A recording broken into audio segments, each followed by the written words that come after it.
Ayan mga paps, welcome back po dito sa ating channel. At sa video ito mga paps ay pag-uusapan po natin kung paano ko nga ba pinunturahan po itong repaint po ito mga paps, no. Pero meron pong additional dito na ikinabit kasi nga po yung dating nakakabit dyan sa wall and ceiling ay hardiplex. So dito pinalitan po nila to ng plywood. So kung makikita nyo, pinupukpok ko po yan. Yan po ay pinupunsol ko para po bumaon yung ulo po ng pako na ginamit dyan. Kaya para po pag magmasilya po tayo ay hindi po siya bubukol kapag pinahiran na po natin ito na pangmasilya. So ayan mga paps, ganyan lamang po yan bago po tayo magsimula, no. Kailangan po talagang ibaon po muna natin yan kasi magiging abala po yan kung tayo po ay magmasilya na. At dito mga paps, no, sisimulan na po natin ang pagmamasilya sa dugtungan at mismo dun sa may mga pinagpakuan. At dito mga paps, bali yung ginamit ko na pangmasilya dito mga paps, no, ay easy tight, no. Easy tight po mga paps, hindi po siya epoxy na nansag. Pero ang payo ko po sa inyo mga paps, no, kung magre-repaint po kayo, yung long lasting talaga at siguradong hindi po bibigay ang bawat dugtungan, ay gumamit po kayo ng epoxy nansag, any brand mga paps. Pero dito, ang ginamit ko kasi rito ay easy tight kasi ayun po yung recommend po ng mayari. So kahit po mag-suggest ka po, kung ayun lang po talaga yung gusto nilang ipagamit, ay wala po tayong magagawa. Lalo na sunod-sunuran lang tayo kasi na namamasukan lang tayo. So ganun lang mga paps, no. Kung kayo po ay magre-repaint kung sarili nyong bahay o kahit naman hindi sa inyong bahay, basta nangungontrata kayo, ay mas maganda talaga yung epoxy nansag, no, yung A and B na magka-partner po yun. So dito po sa screen mga paps, no, ilalagay ko na lamang po. Ayan. At dito mga paps, no, bali po yung mga gilid-gilid po niyan, no, yung bawat awang, yan po yung lalagyan po natin ng easy tight para po mapunan, at once na mapinturahan na po natin to ay wala talagang puwang na makikita.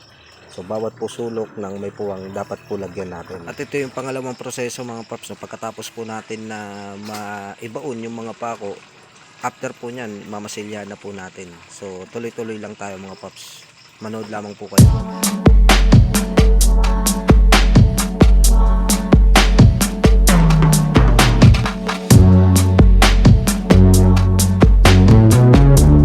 Nasa pangatlong proseso na tayo mga paps, no, na kung saan pagkatapos po natin masilyahan ito po ay ating gagamitan po ng sanding paper na 80. Ayan, pwede rin yung 120 pero mas maganda yung 80 para mapudpud kagad yung. At dapat mga paps, no, kung magdiliya kayo ay siguraduhin nyo na yung body filler o kaya naman yung easy tight ay mapudpud nyo yung kanto kasi pangit po yan mga paps, no. Kasi lalabas po yan o lilitaw po yan kapag mag-cutting ka na po ng pintura, no. Kasi kung hindi maayos ang pagkaliya, meron pong bukol-bukol po yan. Tapos makaka-apekto po yan kung mag-cutting ka na po ng pintura. So ganun lang mga paps, tuloy-tuloy lang tayo. At ang ating next step mga paps, no, ay magtitimpla po tayo ng ating pang primer. So pa-primeran po muna natin yan. Itong ating binatakan po na body filler, pa-primeran po natin yan ng buo, no. Ang ginamit po natin dito na brand mga paps ay Island na acrylic solvent type na pintura. Tapos ang ating reducer dito ay acrylics naman. So ang paglalagay po ng reducer mga paps ay nakadepende po yan sa inyo.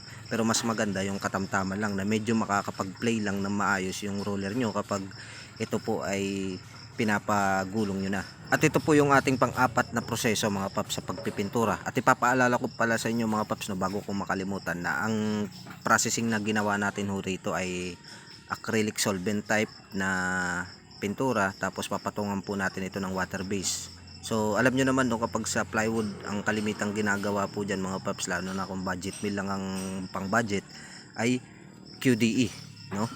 Wala na pong chechebureche sa QDE kasi kung may flat wall ka, flat wall na yung ipang pinaka primer mo, flat wall na din ang ihahalo mo sa patching compound, tapos flat wall na din ang pinaka finish mo. Diretso na yun mga paps sa primer tsaka sa pinaka base coat mo. So dito mga paps, no, bali i-apply na po natin itong ating primer dito na acrylic solvent. So tuloy-tuloy lang tayo sa panonood mga paps.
dito na tayo sa ikalimang proseso mga paps, na kung saan ang ating primer na ipinang prime kanina, no, sa pang-apat ho na proseso ay lalagyan po natin o hahaluan po natin ito ng patching compound. So kung makikita nyo, tansya lang yan mga paps, hindi po yan 1:1 kasi pag 1:1, lalo na kung beginner ka pa lang, ay medyo ano po siya, no, malagkit. So kailangan mga paps medyo mabasa-basa para po ma-play nyo na maayos ang inyong paleta at may hagod nyo po siya na maganda. Kasi ang tendency po niyan mga paps, no, kung napaparami po ng lagay sa primer ng patching compound, ang tendency po niyan mga paps, halimbawa po kapag naipahid nyo na po yung unang pahid, tapos babalikan nyo po ng 3 beses o kaya mahahagip po siya ng paleta nyo ng 3 beses, ang resulta po niyan ay naglilibag. So nakukudkod po siya mga paps, no. Ayun po, kailangan medyo marami yung primer ng bahagya. At dapat mga paps, no, ay haluin nyo po ng maigi para po swabe po yung paghahagod nyo. At kasi kung hindi nyo po siya haluin ng mabuti, ang resulta naman po niyan mga paps, no, ay magbubukol. Halimbawa ho, meron pong patching po kayo na mahagip o masasagasaan po ng paleta nyo, ay bubukol po yan. So yun, mapaparami kayo ng hagod bago nyo po siya maiplaster ho ng maigi. So dito na po tayo mga paps, no, sa ikalimang proseso. Ipahid na po natin ito at tuloy-tuloy lang po tayo sa panonood mga paps.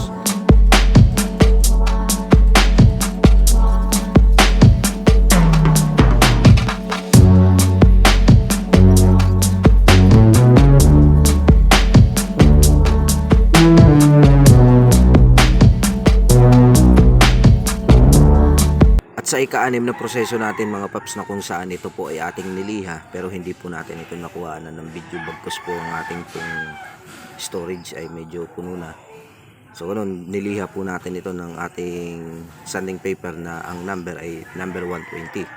At pagkatapos po niyan mga paps, pagkatapos po nating naliha yan, ito po ay nirekta natin. Hindi na po natin ito inacritex primer bagkus ay inirekta na po natin ito sa pondo na Davis. Ayan, yung all-purpose po no, na primer and top coat na po yan. Nirekta na po natin yan mga paps. Sa pundasyon lang po tayo gumamit po ng Critex primer.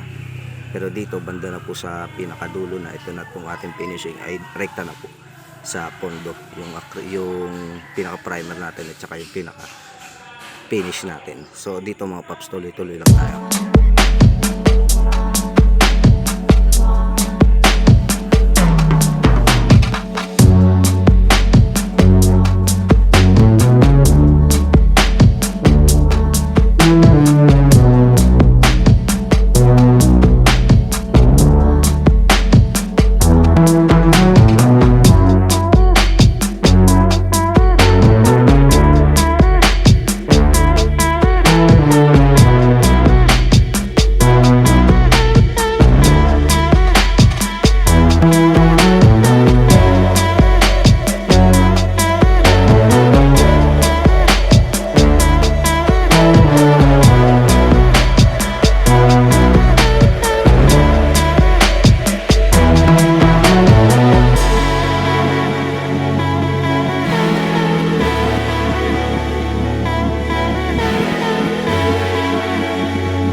At ito na po yung resulta ng ating trabaho mga paps. Pinatungan po natin ito ng 2 o higit pa. So ayan, mga manhole po yan mga paps, no?